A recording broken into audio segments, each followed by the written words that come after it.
Hola Roberto, muy buenas tardes y primero que nada, pues muchas gracias por aceptar la entrevista y brindarnos un poco de tu tiempo. Ya sabemos que ahorita las cosas pues no están muy accesibles, pero lo agradecemos enteramente. Y pues vamos a empezar con, nosotros somos estudiantes de la Facultad de Contaduría Pública y Administración de 10º semestre. Y pues si nos podrías platicar un poco de dónde trabajas y qué es lo que realizas. Claro. Mira, actualmente estoy trabajando en la empresa que se llama Profuturo. Ujú. Vemos todo lo que es el sistema de ahorro para el retiro y pensiones. Somos una empresa, puede decirse, financiera. Actualmente yo estoy ahí como gerente comercial. Tengo a mi cargo un equipo de 25 personas. Y bueno, pues dentro de las funciones del gerente, aparte del tema de llevar la delantera en un equipo o, sí, llevar la delantera en el equipo. Aparte de eso, hago funciones pues administrativas, entre ellas las relaciones laborales, selección de personal, también motivación del equipo para alcanzar las metas que la empresa define, ¿sí? Que quiere cumplir. Entonces, digo, son la verdad una buena cantidad de actividades. Antes de estar en Profuturo, estuve como gerente de recursos humanos en una empresa que es un centro comercial muy grande aquí en México, Soriana, y estaba ahí como gerente también de recursos humanos. Desempeñé 6 años y actualmente en Profuturo pues tengo 8 años. Y aunque no está tan relacionado o no es tan parecido a lo mejor al trabajo que yo hacía en Soriana, porque en Soriana era totalmente recursos humanos, en Ujú. Profuturo pues bueno, sí veo parte de esa área, ¿no? O de esas actividades. Sí, se puede decir que también eres parte de RH, de Recursos Humanos. Sí, exactamente, así es. Sí, hacemos muchas actividades administrativas relacionadas con recursos humanos.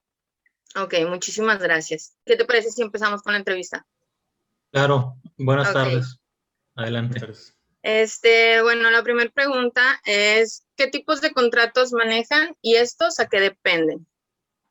Bien, mira, los tipos de contratos que estamos manejando ahorita en la empresa es, primero, un contrato directo, o sea, no hay ningún tercero en medio. Es un contrato temporal con opción a planta. Y es, bueno, pues todos son es personal de confianza y también personal o empleados que no están clasificados como de confianza, ¿no? Entonces, digamos que esos son los tipos de contrato que actualmente se manejan en la empresa. Bueno, para continuar con la misma pregunta anterior, dentro de sus contratos laborales cuentan con un mínimo de tiempo para otorgar planta a sus empleados, eh, o porque o cómo manejan lo que es poder otorgar la planta. Ok, sí, fíjate que los contratos, te comentaba, son temporales, son por una duración de 3 meses o 90 días, así lo especifica el contrato. Después de esos 90 días, entonces se evalúa a la persona y se decide otorgarle un contrato de planta o bien poner fin a la relación laboral, ¿verdad? Buenas tardes, Roberto. ¿Qué Bueno, para tal, la Antonio? tercera pregunta sería, ¿en qué medidas y con qué requisitos especiales se contrata a un inmigrante en tu empresa? Fíjate que ha tocado poco, no estamos cerrados como empresa, o no está cerrada la empresa a contratar migrantes. Digo, han sido muy pocas las situaciones que se han presentado para contratar, pero básicamente, Francisco, lo que pide la empresa, o sea, sí se puede contratar migrantes siempre y cuando tengan su documentación en regla, ¿no? Ellos deben de tener un permiso para trabajar aquí en México. Si ellos cumplen con esos requisitos, la empresa obviamente les da la oportunidad laboral. Relación a la equidad de género e igualdad laboral, ¿en qué condiciones repercute la contratación de un una mujer embarazada o una persona con diferente preferencia sexual en tu empresa? Bien, mira, en cuanto a mujeres embarazadas, no es una regla que exista en la empresa de no contratar, solamente que es poco probable que pase o poco recomendable, ¿sí? Realmente no pedimos una prueba de embarazo al momento de seleccionar a alguien, para nada, pero en las actividades sí pudiera, por ejemplo, ser un poquito complicado para una persona que entra ya embarazada, una mujer que entra ya embarazada, por las actividades que desempeñamos sí pudiera ser un poco complicado, ¿no? Y aparte, el Seguro Social te pide algunos requisitos para poderte manejar incapacidades prenatales o postnatales, incapacidades por maternidad. Y una de ellas es con el tiempo de estar laborando en una empresa. Tienes que cumplir cierto requisito de semanas cotizadas para que el Seguro Social te pueda otorgar incapacidades por maternidad, ya sea prenatal o postnatal.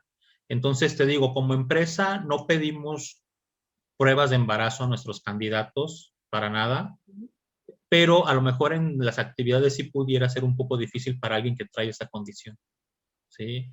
En cuanto a la segunda parte de la pregunta, pues igual, digo, la verdad es que no tenemos ninguna clase de filtro ni de problemas para contratar a alguien. Comenta la pregunta, perdón, de diferentes preferencias, ¿no? Algo así Sí, comenta la pregunta. sí, Sí, digo, la verdad es que... preferencias ¿Preferencias sexuales. qué, perdón?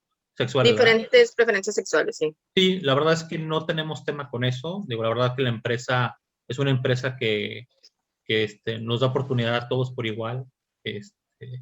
Y no, la verdad es que se les da un trato como a cualquier otra persona, ¿no? Qué bien. ¿Qué tal? Buenas tardes, Roberto. ¿Qué Mi tal? nombre es Pablo ¿Qué y tal, Pablo? de antemano agradeciendo tu tiempo. ¿En qué nivel se implementa el outsourcing o la contratación externa dentro de su empresa? Y lo que nosotros queremos saber es si ustedes lo han llegado a implementar, bajo qué criterios y si están alineados a algún objetivo a mediano o corto plazo de la empresa o incluso a largo plazo. Ok. Como empresa no utilizamos el outsourcing. Todos nuestros contratos, todo nuestro personal es un contrato directo con la empresa. La empresa sí utiliza proveedores externos para ciertas actividades. Por ejemplo, para el mantenimiento del edificio, no es personal contratado por nosotros directamente, sino es una empresa externa que nos da servicio. Igual, por ejemplo, el personal de imagen y limpieza también es un personal externo, pertenece a otra empresa que Profuturo contrata para esa clase de servicios. Claro. Pero los contratos o los empleados de Profuturo tienen un contrato directo con nosotros, ¿sí? No utilizamos ningún outsourcing para eso. Perfecto. Okay. Entonces, en cuanto a servicios, se podría decir que viene de proveedores externos y en cuanto a desempeñar funciones dentro de lo que es la empresa Profuturo como tal, el contrato es directo. El contrato es directo y la verdad que no se tiene planeado hasta este momento el hacer uso de un outsourcing. Perfecto. Muchas gracias, Roberto. No, ¿de qué? Contrario. Ahora, adentrándonos un poquito de la situación actual, ¿qué medidas se tomaron en cuenta debido a la pandemia mundial actual para la contratación de personal y en qué nivel se tomará en cuenta el teletrabajo actualmente o a futuro? Bien, para las medidas que se tomaron dejamos de acudir a oficinas por aproximadamente unos 4 meses. La empresa nos resguardó a todos sus empleados, nos resguardó en nuestros hogares, no salimos, trabajamos desde casa y entonces nuestras entrevistas de trabajo pues se empezaron a realizar de esta manera, ¿no? Por una videoconferencia. No paramos contrataciones, seguimos contratando, fuimos de las pocas empresas que seguimos contratando, no hicimos tampoco reajuste personal, al contrario, la empresa nos mandó 4 meses a la casa con nuestro sueldo, semana tras semana. Entonces, nos tuvimos que adaptar a poder hacer nuestras funciones por medio de herramientas digitales.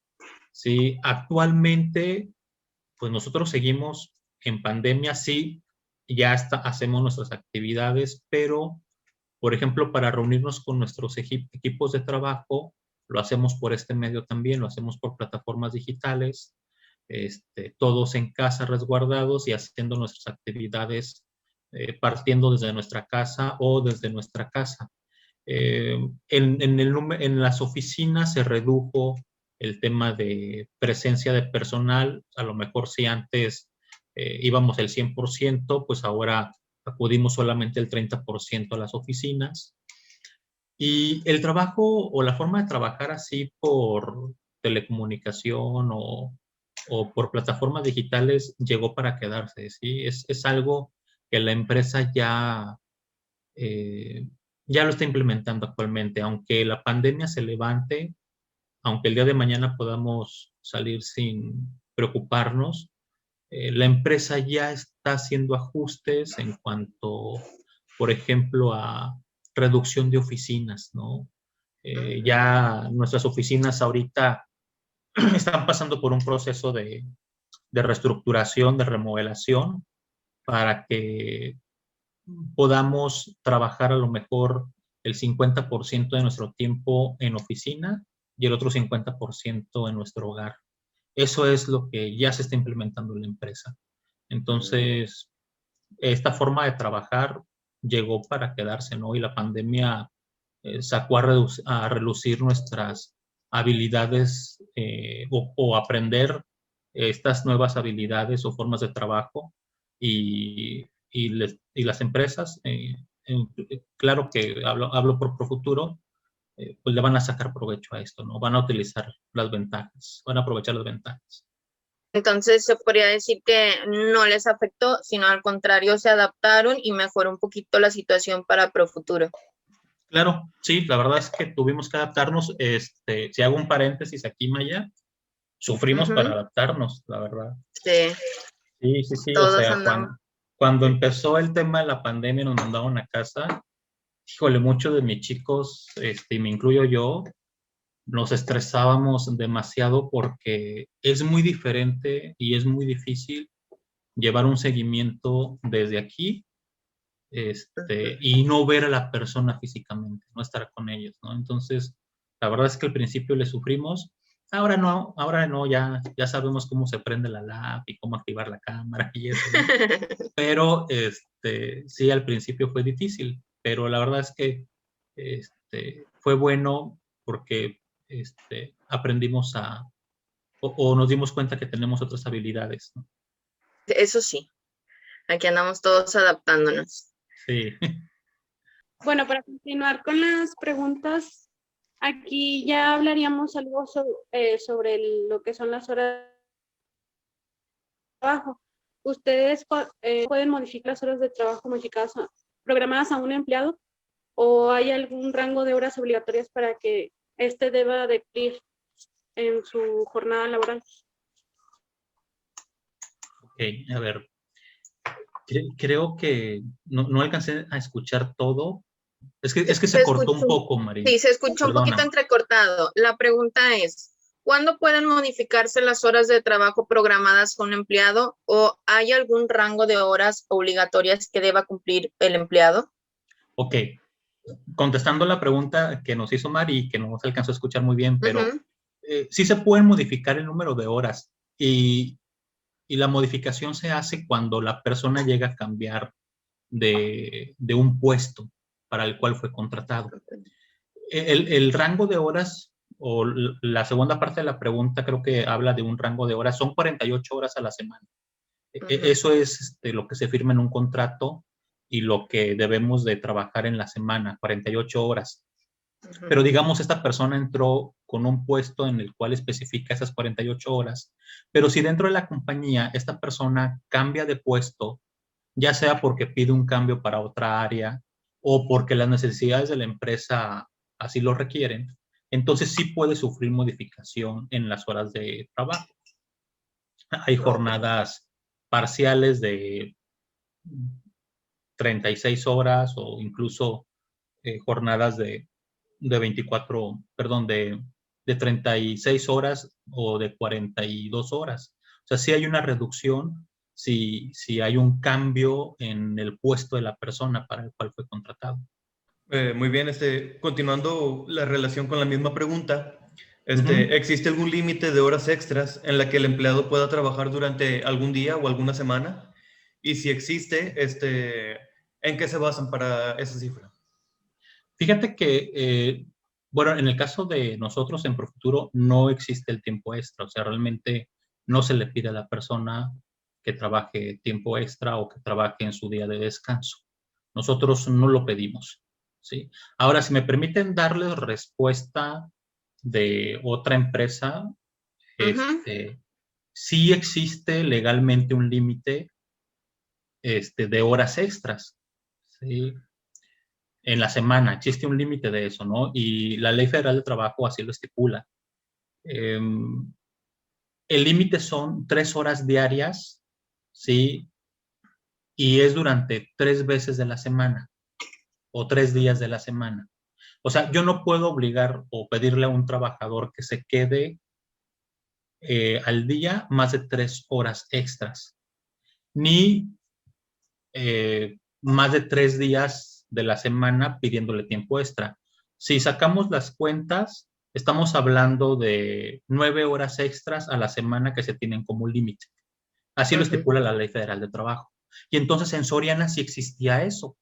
El tiempo que trabajé en Soriana sí había personas que se les pedía apoyo de tiempo extra o incluso de trabajar su día de descanso. Y comúnmente la empresa lo que hace, esa remuneración te la paga a tu siguiente fecha de nómina. Si el pago es semanal, comúnmente se ve reflejado a la siguiente semana o una semana después de que hizo el tiempo extra.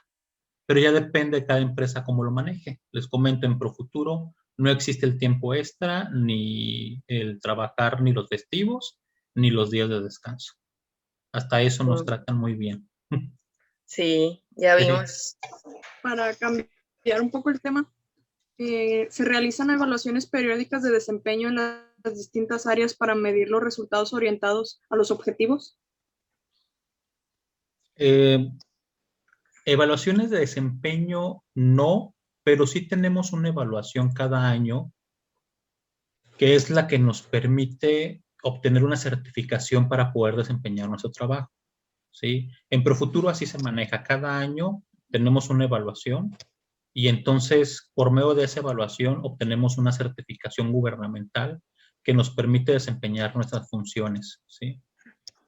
Si me permites comentarte en el caso de Soriana, la empresa anterior, Claro. había evaluaciones ahí para las personas que aún no obtenían su planta una vez al mes y evaluaba el jefe de departamento y el subgerente de área. Y la intención era pues ver el desempeño cada mes de esta persona que era alguien nuevo que se integraba a la empresa. Y al término del contrato de los 3 meses, entonces en base a esas evaluaciones se decidía si se le daba la planta, el contrato de planta, ¿no? Entonces, digo, es más o menos en lo que yo he trabajado donde hemos manejado esas evaluaciones de desempeño. ¿Bajo qué criterios consideran a un trabajador de confianza y qué beneficios o desventajas les son otorgados en su área de trabajo? Bueno, depende, para considerarlo de confianza depende del puesto o la posición que tenga, para el cual fue contratado, ¿no? Por lo regular, a alguien de confianza es porque se desempeña un puesto administrativo, ¿sí? Y actualmente aquí en Profuturo así es. Quien ocupa un puesto administrativo tiene un contrato o es considerado un empleado de confianza, ¿sí? La otra parte de la pregunta. Menciona que si tienen algunos beneficios o desventajas dentro Okay. de su área de trabajo. Va, sí, ya, esa es la que me mandaste ahí aparte, ¿verdad? Sí, Sí. en beneficios, mira, es que no tanto es beneficios o desventajas, pero bueno, si lo queremos clasificar así, algunos de ellos, su contrato les da prestaciones diferentes a las de otros trabajadores, ¿sí? Por ejemplo, aquí en la empresa, una ventaja es que, por ejemplo, el personal de confianza tenemos un servicio de gastos médicos mayores. Eso te permite, en caso de enfermedad, accidente o algo, de atención médica, te permite acudir a un hospital del sector privado. ¿Sí? Entonces yo lo considero es una ventaja, porque el personal que no es de confianza, pues tiene que consultar en el IMSS, y a veces en el IMSS está un poco más saturado. Una desventaja, por ejemplo, es que el personal que es de confianza no pertenece a un sindicato, no tiene un contrato colectivo de trabajo. Y el personal o los empleados que no son de confianza sí pertenecen a un sindicato. Y el sindicato puede manejar diferentes prestaciones y diferentes beneficios o convenios con algunas otras empresas. Entonces, aunque no me gusta clasificarlo como beneficios y desventajas, pues sí, algunas serían esas, ¿no? Que a lo mejor no tienen las mismas prestaciones y puede haber prestaciones para los de confianza que son buenas, pero también hay prestaciones para los de no de confianza que pues también son atractivas y a uno de confianza le gustaría tener. Pero serían esas cuestiones nada más, ¿no? Ahora vamos a continuar con el tema un poquito sobre la seguridad social. En este caso, generalmente ustedes, bueno, como Departamento de Recursos Humanos, en su experiencia, ¿tiene algún contacto o relación con el Seguro Social? Nada más administrativo, que es cuando tenemos que reportar las altas que damos en la empresa, ¿no? Tenemos que informarle al Seguro Social todos los lunes qué altas en la empresa se están dando para que pues se active con ellos lo que es el Seguro Social. Realmente la relación, digo, es poca, no estamos como que muy metidos, pero tenemos que cumplir con eso. O sea, si tienen como que un registro o algo así que se les pasa constante. Sí, todos los lunes tenemos que Un pasar reporte. registro de altas en la empresa y también de las bajas que están en la empresa. Y esto es para activar los derechos a los que tienen los trabajadores. Muy bien, continuando con lo mismo del Seguro Social, a un empleado, ya sea nuevo, se le otorga el Seguro Social desde que entra en la empresa o cuando toma plaza después de cierto tiempo. ¿Cómo tienes la cosa? Desde el primer día que entra a trabajar con nosotros. Desde ahí se le otorga el Seguro Social. Es importante que se haga. Por eso, como nuestros ingresos o altas en la empresa son los lunes, pues por eso tenemos esa comunicación con el Seguro Social todos los lunes. ¿Sí? Al haber algún incidente de falta de pago de horas extra o jornadas extra, así como jornadas en fines de semana y días festivos o vacaciones, ¿cuántos días se demoran en pagar las horas extra? Ya nos mencionó que pues no aplica en la empresa que está trabajando ahorita, pero por ejemplo en Soriana, ¿había algún caso similar? Sí, cuando llegaba a pasar algún caso así, que se hacía alguna omisión, comúnmente era una semana posterior, ¿sí? O sea, incluso si Profuturo manejara tiempo extra y en algún momento se omitiera el pago de alguna, sería el pago para la siguiente semana, siempre una semana posterior. En las empresas hay días especiales en los cuales se hace corte de nómina, o sí, se hace un corte de nómina. En Profuturo son los días martes. ¿Sí? Si yo omití algo y no lo reporté el día martes, ya no puede salir o liberarse el pago para el viernes siguiente. Tendría yo que reportarlo otra vez para que salga hasta el siguiente viernes, ¿no? Y es algo similar lo que pasaba en Soriana. Hacíamos corte los días igual miércoles, martes o miércoles, y si algo había que no reportabas esos días, entonces el pago se iba a desfasar una semana. ¿Sí? Pero no debería pasar más tiempo de eso. Bueno, Roberto, y continuando con la siguiente pregunta, pues nos gustaría que nos platicaras un poquito sobre qué sucede en caso de que la situación de un empleado no sea apoyada por el Seguro Social. Aquí refiriéndonos primordialmente a cuando, por ejemplo, no aplican las incapacidades. ¿Hay alguna manera en que ustedes puedan apoyar al empleado porque como ya mencionabas, se requieren ciertos criterios para que aplique, por ejemplo, incapacidades post-embarazo y prenatales, ¿verdad? Sí, realmente las incapacidades, digo, pueden ser desde un accidente de trabajo hasta una enfermedad general, ¿no?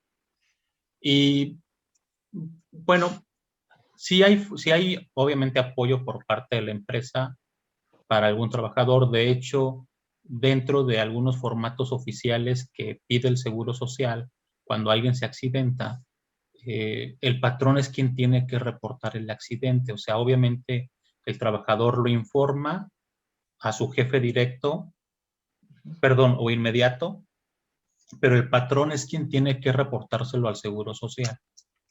Y entonces el patrón, al llenar estos documentos, pues prácticamente él es el que reporta si fue un accidente de trabajo o si no se considera como accidente de trabajo. Entonces, apoyo creo que sí hay por parte de los patrones, o al menos en las empresas que he estado, porque en las situaciones que se han presentado siempre intervenimos nosotros para cualquier aclaración. Al final de cuentas, el Seguro Social es quien tiene la última palabra. Entonces, si el Seguro Social determina algo, aunque tú como patrón o representante pudieras abogar por el trabajador, realmente es un poquito difícil que el IMSS cambie su posición. Claro. Porque te pide, o sea, te pide, digamos, algunas pruebas o evidencia. Sí, entonces, a veces es un poco difícil, pero apoyo a los trabajadores sí lo tienen, y más cuando son casos de alguna enfermedad o algún accidente y que los imposibilita por un tiempo sin poder realizar actividades o sin poder trabajar. Entonces, obviamente, el patrón le conviene apoyarlo porque quien paga las incapacidades es el Seguro Social. Por eso a Perfecto. veces el Seguro Social se niega a dar una incapacidad. Ok. Bueno, espero que eso no salga en la entrevista. No, no es cierto, ¿no? Pero así Como pasa, quieran ¿no? ser pública. Muy bien. Continuando con la siguiente pregunta, ¿ustedes cuentan con algún formato para medir el riesgo de trabajo para sus empleados? ¿Y cómo lo definen ustedes? Mira, sí se cuenta con formatos para medir el riesgo de trabajo por los puestos que existen en la compañía. Vaya, se determina por puestos. Por ejemplo, digo, en Profuturo no se maneja, pero en Soriana se manejaba porque no es el mismo riesgo en el que está una persona que es cajero a una persona que se dedica a mantenimiento. El nivel de riesgo no es el mismo, ¿sí? Entonces, sí existe un formato, la verdad es que desconozco el nombre del formato, pero sí existe donde se evalúan las actividades del puesto que va a desempeñar la persona. Okay. Si sale o si da un factor de riesgo alto, entonces en algunos puestos se compensa con un ingreso o con una paga mucho mejor. Por eso es que alguien de mantenimiento en empresas como Soriana ganan más que alguien que se dedica a la limpieza o que es cajero o que es un surtidor. ¿Sí? Porque también impacta en el ingreso, en el sueldo que se le va a dar a la persona. Claro. ¿Sí? No sé si con eso quedó un poco contestada ahí la pregunta. Sí, sí, sí. Sí, por mí está perfectamente claro. Bien. Y bueno, continuando con la siguiente pregunta, ¿cuál es el protocolo a seguir en caso de un siniestro o un accidente laboral en su defecto? Bien. Bueno, de aquí sí te platico de lo que hacíamos en Soriana. En Soriana manejábamos un médico interno. Cada sucursal de Soriana teníamos un médico, ¿no? Entonces el protocolo a seguir, dependiendo del tipo de accidente que fuese, pues era darle aviso primero a nuestro personal de brigada de primeros auxilios. Es que es un poco largo, pero bueno, dentro de las empresas deben de existir personas que formen parte de un comité, y hay un comité que se llama Brigada de Primeros Auxilios. Por lo regular, 5, 6 o un número determinado de empleados forman parte de esa brigada, ¿no? Cuando se llegaba a presentar algún accidente en la sucursal, en alguna sucursal de Soriana, lo primero que se hacía era informarle a los de brigadas de primeros auxilios. Lo primerito, ¿no? Y entonces estas personas se encargaban de localizar al médico o localizar a alguien de RH para atender o darles a conocer el accidente que se había presentado. Los primeros auxilios, se les capacita a esta brigada, se les capacita para dar primeros auxilios, pero si hay un médico en sucursal, el médico es quien se encarga de los primeros auxilios que se le da a la persona accidentada. Y obviamente se hace aviso inmediato a las autoridades, ¿no? En este caso, pues, ya sea Protección Civil o alguna, o las ambulancias, ¿no? Algún tipo de servicio. Hay empresas como Soriana o Profuturo que cuentan con servicio de ambulancia, ¿no? De emergencias. Entonces, se les da aviso a ellos, ¿no? Y en segunda, o después de eso, pues se tiene que reportar al Seguro Social el accidente, ¿sí? Y cuando es un accidente que se presenta en sucursal y digamos que es algo grave, sí tiene que darse siempre aviso al Seguro Social, porque si a raíz de ese accidente la persona queda con alguna imposibilidad el día de mañana para poder desempeñar sus funciones, pues esta persona tendría que ser, vaya, otorgarle una pensión por ese tipo de invalidez, ¿no? Claro, y debe haber un Entonces, antecedente previo, ¿verdad? sí, exactamente. Incluso llega a presentarse personas o situaciones en las que duran hasta 2 años incapacitados, ¿no? O sea, ha tocado situaciones en las que así se llegan a presentar y porque el accidente fue algo fuerte, ¿no? Okay. Entonces, pues bueno, es un poquito lo que tiene que ver con la pregunta que comentabas, ¿no? El protocolo más o menos a seguir. Claro. Y referente a la brigada de primeros auxilios, en este caso de Soriana, ¿se les capacitaba de manera práctica o únicamente de Sí, manera teórica para no, cumplir como intermediarios, se podría decir, entre los empleados y, y la parte médica o de primeros auxilios? se les capacitaba una vez cada 6 meses y era práctica. O sea, sí te sabían técnicas de resucitación, o sea, sí, la verdad es que se les prepara muy completo, ¿no? Y la intención es porque, pues, a veces esos segundos en alguna situación, pues, son determinantes entre la vida o la muerte, ¿no? Entonces, por eso se les capacitaba. Pero como son cursos que se les invierte y son certificados por la Secretaría del Trabajo, Ujú. obviamente no se le da curso a todos, pero se trata que una persona por departamento reciba esa capacitación y también se procura cuando se hacen los horarios en los que van a trabajar los empleados a una sucursal, se procura que en cada horario esté al menos una persona de la brigada de primeros auxilios. O sea, no pueden descansar todos el mismo día, porque si no, pues ¿quién estaría de primeros auxilios, no? Sí. Claro. Entonces sí, también eso se revisa cuando forman sus horarios de trabajo, ¿no? Ah, ok. Sí, Muy bien. Muchas sí, gracias. claro, claro, de nada. ¿Cuál es el procedimiento a seguir en un despido y cuáles son los motivos para que este ocurra? Por lo regular, el despido puede ser por diferentes situaciones.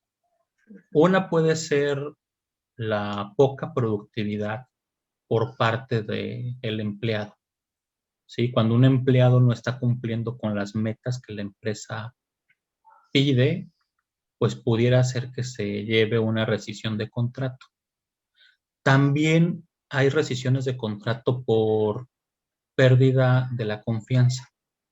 Cuando una persona se ve involucrada en alguna situación y en la cual la empresa dice, ¿sabes qué? Híjole, me caes muy bien, pero yo no puedo confiar en ti. ¿Sí? Esas serían algunas situaciones, ¿sí? que creo que son las más comunes, ¿sí? Una baja productividad, un mal resultado o perder la confianza hacia el empleado, ¿no? El procedimiento, pues mira, lo primero es informarle a la persona, ¿no? Se tiene un acercamiento con la persona, se le informa la situación en la cual está, pero antes de llegar al tema del despido, por lo regular son situaciones o casos en los cuales te van dando señales, ¿no? O sea, un trabajador no es improductivo de la noche a la mañana. O sea, pasa todo un proceso, ¿sí? Por lo regular, tú vas viendo que en algún mes o en alguna semana su nivel no ha estado a la altura de lo que se espera. Entonces, obviamente, antes de que caiga en una improductividad, se procura tener acercamiento con él, pláticas con él para hacerle saber que pues no está dando lo que la empresa espera y para lo cual fue contratado, ¿sí? Entonces se le informa, ¿no? Y digamos que tiene pequeñas amonestaciones hasta que se llega al tema de rescisión de contrato, ¿sí? Entonces, sí, digamos que parte del procedimiento es avisarle que está cayendo en esta falta y en dado caso de que la persona siga con la misma tendencia y caiga en esta improductividad, entonces hay un acercamiento con él para informarle que, pues bueno, la empresa no puede tolerar este tipo de comportamiento y entonces va a hacer rescisión de contrato, ¿sí? Lo primero que se le ofrece es que él por su voluntad decida dejar su trabajo, o sea, que lo haga con una renuncia voluntaria. Cuando una persona no accede a la renuncia voluntaria, entonces la empresa le puede solicitar o le puede informar que ya terminó el contrato, que va a ser una rescisión de contrato y entonces que se arregle con la parte legal de la empresa, ¿sí? Lo mejor siempre va a ser que los dos estén en común acuerdo y se firme una renuncia voluntaria, ¿sí? Y ya por último, una disculpa por, por cómo me estoy presentando. Voy saliendo de mi trabajo. La última pregunta la voy a hacer yo. En caso de que un empleado no realice sus tareas acatando las medidas de protección, ¿cuál es el procedimiento a seguir pues, una vez que se presente esta situación? Ok, el procedimiento es hablar con él, informarle que pues no está llevando las cosas como debería de hacerlo, ¿sí? Y indagar un poco el por qué no lo está haciendo, ¿no? Y nos pasó ahora con el tema de la pandemia, ¿no? Cuando nos presentamos en oficina, tenemos que seguir todo un protocolo, ¿no? Entonces, antes de entrar al edificio, pues tomarse la temperatura, hacer uso del gel antibacterial, el tapete que hay en todas las entradas y registrar nuestra temperatura y demás, ¿no? Cuando una persona no quiere acatar esas medidas, pues obviamente nos acercamos con él primero a cuestionar por qué razón no lo quiere hacer. Debe de haber alguna razón por la cual no lo quiere hacer. Y según la respuesta de ellos, pues explicarles el por qué tenemos que alinearnos a las medidas preventivas o de seguridad que están estipuladas. Si la persona no quiere, pues simplemente se le niega el acceso o el ingreso a la empresa. Y si es alguien muy renuente, que la verdad nunca nos ha tocado, por eso no sé qué más sigue, pero pues yo creo que la empresa tendría todo el derecho de darle las gracias por su valiosa colaboración, pero ya no va a ser necesario en la empresa, ¿no? Entonces, chispón. sí, en pocas palabras, que te vaya muy bien, ¿no? Yo, por ejemplo, no batallo, yo estoy en el piso número 10, en el nivel 10, entonces abro la ventanita y lo invito a salir voluntariamente a fuerzas. Entonces también debido a eso de la pandemia llevan un registro de la temperatura y todo eso. Sí, exactamente. Para podernos reunir en oficinas, tenemos que medirnos la temperatura, tomarnos la oxigenación y usar el gel y el cubrebocas. Y obviamente mantener la distancia. ¿Sí? Qué bueno Por que eso se es llevó. por eso es que se reduce la afluencia a las oficinas, a la presencia en oficinas al 30% de la capacidad. ¿Sí? Pero sí, así es como se lleva a cabo. Bueno, Pues muchísimas gracias, nada más que agradecerte el tiempo que nos brindaste. En serio, en realidad estamos muy agradecidos y nos pasó que fue muy difícil encontrar a alguien que estuviera disponible o brindarnos un poquito de tiempo. Entonces, si fuiste nuestra salvación, muchísimas gracias Al por contrario, brindarnos este ustedes. tiempo. Qué bueno que están haciendo la actividad. Digo, ya me explicabas tú que son estudiantes y entonces dije, bueno, pues está padre Sí. que se acerquen un poquito a investigar y a lo mejor que se den cuenta de cómo es a lo mejor ya en la realidad, ¿no? En la realidad, sí. Así es. Sí. Sí, porque no es nada, o sea, no nada más lo teórico, sino en realidad ver cómo es que se maneja ya en el mar de tiburones, como dicen. Sí, y la verdad es que la teoría te sirve, pero ya cuando llegas a la práctica... Sí, está muy alejada como quiera de la realidad. Está muy alejada, así es. Así es, pero bueno, ya se irán enterando ustedes. Sí, ya eso esperamos. Bueno, Muy muchísimas bien. gracias A ustedes, al otra contrario. vez. Al Y contrario, a ustedes. que tengas muy bonito día. Igualmente, que tengan bonita tarde. Cuídense mucho. Gracias, Roberto. Hasta luego. Gracias. Hasta luego. Gracias a ustedes. Gracias, Roberto. Nos vemos. Gracias. Bye. Hasta luego.